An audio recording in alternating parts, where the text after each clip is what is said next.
بسم اللہ الرحمن الرحیم۔ سلسلہ وار دروس قرآن و حدیث بعنوان حلال تجارت میں آج ہماری گفتگو کا موضوع رزق حلال کی اہمیت اور فوائد ہے۔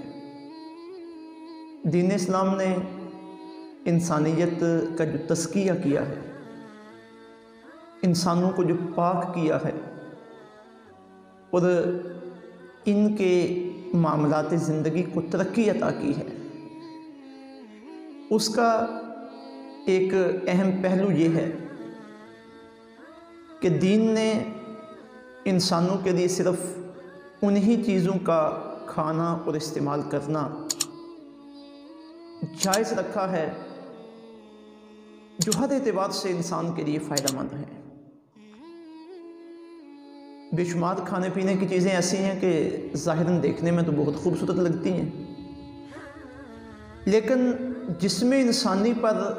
ان کے اثرات بہت برے مرتب ہوتے ہیں۔ اس چیز میں کچھ زہریلے مادے ہوں گے،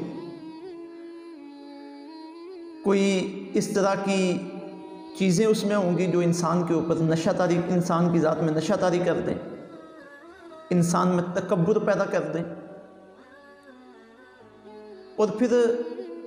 ایسا بھی ہوتا ہے کہ چیز کھانے کے اعتبار سے تو فائدہ مند ہوتی ہے، لیکن اسے حاصل کسی ایسے طریقے کے ساتھ کیا ہوتا ہے کہ جو فتنہ و فساد کا سبب ہوتا ہے، کسی دوسرے کی اس میں حق تلفی کی ہوتی ہے، مثلا چوری، ڈکیٹی، رشوت وغیرہ وغیرہ۔ تو اب دین اسلام چونکہ ہر اعتبار سے انسانیت کو محفوظ رکھنا چاہتا ہے اور ہر اعتبار سے انسانیت کا فائدہ کرنا چاہتا ہے، تو اس لیے اسلام نے ان چیزوں کا استعمال بھی انسان کے لیے حرام قرار دے دیا جو کسی بھی اعتبار سے انسان کے لیے جسمانی طور پر، اخلاقی طور پر نقصان دہ تھی، اور ان چیزوں کو بھی حرام قرار دے دیا کہ جو اپنی اصل کے اعتبار سے تو حلال تھی، لیکن استعمال کرنے والے نے انہیں کسی ناجائز طریقے سے حاصل کیا تھا، جس طریقے میں فتنہ و فساد بپا ہو سکتا تھا، کسی کی حق تلفی ہو سکتی تھی۔ تو یہ دین اسلام کا انسانیت کے لیے ضابطہ ہے۔ تو جب کھانے پینے اور استعمال کی چیزوں کے متعلق ہم تفصیلی رہنمائی دین اسلام سے لیتے ہیں تو یہ بات سامنے آتی ہے کہ اسلام صرف ان چیزوں کو ہمارے لیے کھانے پینے اور پہننے کے اعتبار سے جائز رکھتا ہے جو ہر اعتبار سے پاکیزہ ہوں، حلال ہوں، اپنی اصل کے اعتبار سے بھی پاکیزہ ہوں، حلال ہوں، اور انہیں حاصل بھی پاکیزہ اور حلال طریقے سے کیا گیا ہو۔ قرآن مجید میں، احادیث طیبات میں تفصیل کے ساتھ اس کے متعلق ہمیں رہنمائی ملتی ہے۔ سورہ المؤمنون کی آیت نمبر 61 میں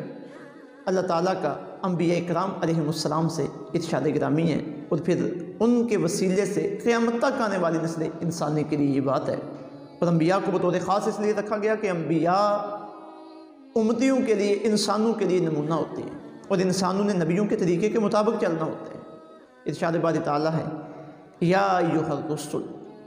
اے رسولان اعظام، کلوا من الطیبات، پاکیزہ چیزوں میں سے کھاؤ، وَاعْمَلُوا صَالِحًا، اور نیک اعمال کرو۔ اسی طرح سورہ النحل کی آیت نمبر 114 میں ارشاد باری تعالیٰ ہے، فَكُلُوا مِمَّا رَزَقَكُمُ اللَّهُ، بس کھاؤ تم جو اللہ نے تمہیں رزق عطا کیا ہے، حلالاً طیبا، حلال اور پاکیزہ، یعنی اپنی اصل کے اعتبار سے بھی وہ پاکیزہ ہو، حلال ہو، اور اسے حاصل بھی حلال اور پاکیزہ ذریعے سے کیا گیا ہو۔ وَاشْكُرُوا نِعْمَتَ اللَّهِ، اور اللہ کی نعمتوں کا شکر ادا کرو۔ یہ جو کھانے کی حلال چیزیں تمہارے پاس ہیں، یہ تمہارے پاس تمہارے رب کی نعمتیں ہیں۔ إِن كُنتُمْ إِيَّاهُ تَعْبُدُونَ، اگر تم اسی کی عبادت کرتے ہو، اسی کی پوجا کرتے ہو۔ سورہ البقرہ شریف کی آیت نمبر 168 میں عمومی طور پر پوری نسل انسانی کو ارشاد فرمایا گیا، یا ایھا الناس، اے لوگو، کلوا مما فی الارض حلالا طیبا، کھاؤ جو کچھ زمین کے اندر ہے حلال اور پاکیزہ چیزیں۔ اس کے علاوہ بھی متعدد آیات طیبات ہیں جن میں اللہ تعالیٰ نے رزق حلال کھانے کی، استعمال کرنے کی تاکید فرمائی ہے اور حرام سے روکا ہے۔ جہاں تک احادیث طیبات کے حوالے ہیں، ان کا معاملہ ہے،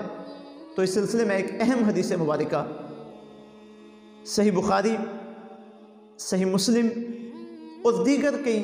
کتابوں کے اندر حضرت نعمان بن بشیر رضی اللہ تعالیٰ عنہ آپ سے مروی ہے۔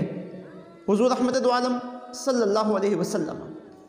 آپ نے ارشاد فرمایا، الحلال بین، حلال بالکل واضح ہے، والحرام بین، اور حرام بھی بالکل واضح ہے، وبینہما مشتبہات، اور ان کے درمیان متشابہ چیزیں ہیں، یعنی جن کا حلال اور حرام ہونا لوگوں کے نزدیک واضح نہیں ہے، یا اکثر لوگوں کے نزدیک واضح نہیں ہے، اس میں ذرا کوشش کرنا پڑتی ہے حلال اور حرام کا فرق کرنے میں۔ لا یعلمہن کثیر من الناس، بہت سے لوگ ان کے بارے میں جانتے نہیں ہیں۔ پھر آقا علیہ الصلاۃ والسلام نے ارشاد فرمایا ان شبہات کے بارے میں، جو حرام ہیں وہ تو حرام ہی ہیں، لیکن جو متشابہ چیزیں ہیں ان کے بارے میں سرکار ارشاد فرماتے ہیں، فمن اتقى الشبہات، جو بندہ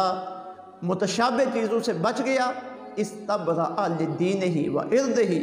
اس نے اپنے دین اور اپنی عزت کو بچا لیا، یعنی اس کا دین بھی سلامت رہا،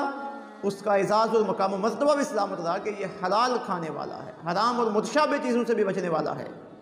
پھر آگے سرکار نے اس بندے کے بارے میں ارشاد فرمایا کہ جو متشابہ چیزوں کی پرواہ نہیں کرتا، فرمایا ومن واقع فی الشہبات، جو متشابہ چیزوں میں پڑ گیا، واقع فی الحرام، وہ حرام میں پڑ گیا۔ پھر آگے آقا علیہ السلام نے مثال دی اس چرواہے کی کہ جو کسی کی ذاتی چراگاہ کے ارد گرد بکریاں چراتا ہے۔ اب جو کسی کی ذاتی چراگاہ ہے اس میں بکریاں چرانا بغیر اجازت کے اس کے لیے جائز نہیں ہے، لیکن وہ اس کے ارد گرد چرا رہا ہے، تو ممکن ہے کوئی بکری وہاں سے بھاگ کر اس چراگاہ میں آ جائے جس چراگاہ میں بکریوں کا چرانا اس کے لیے جائز نہیں ہے۔ تو فرمایا جو بندہ شبہات میں پڑ گیا ممکن ہے کہ وہ حرام میں پڑ جائے گا۔ تو یہ دیکھیے کہ تین چیزیں، حلال، حرام، درمیان میں متشابہات، مشتبہات۔ تو آقا علیہ السلام، ہمارے دین اسلام نے ہمیں متشابہات سے بھی بچا لیا کہ صرف حلال کو استعمال کرو۔ اسی طرح حضرت علی المرتضیٰ رضی اللہ تعالیٰ عنہ سے مروی مشکات شریف کی حدیث نمبر 5152 ہے۔ اس میں ان لوگوں کے لیے اللہ رب العزت کی طرف سے بڑی کرم نوازی کا بیان ہے، بڑی شفقت اور محبت کا بیان ہے اور کامیابی کا بیان ہے کہ جو اپنے تھوڑے رزق پہ تو گزارا کر لیتے ہیں لیکن حرام کی طرف نظر اٹھا کے نہیں دیکھتے۔ عموماً بندہ رزق کی تنگی کی وجہ سے یہ مادہ ہوتا ہے کہ چلیں کچھ حرام بھی استعمال کر لیں۔ تو جو لوگ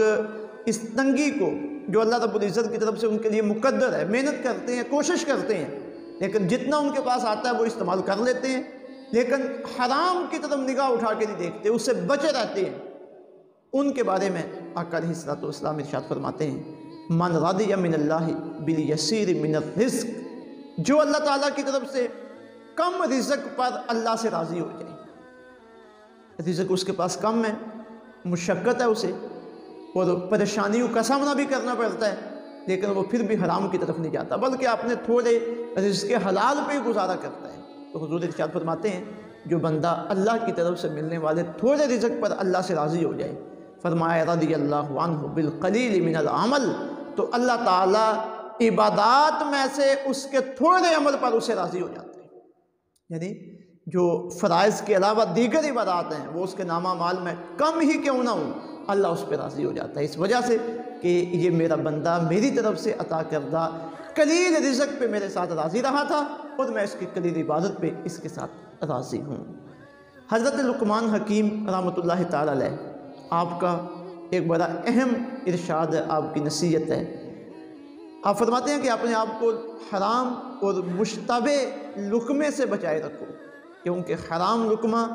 ایسا زہر ہے جو انسان کے دین و ایمان کو ملیا میٹ کر دیتا ہے۔ رزق حلال جو بندہ اس پہ دوام اختیار کرتا ہے،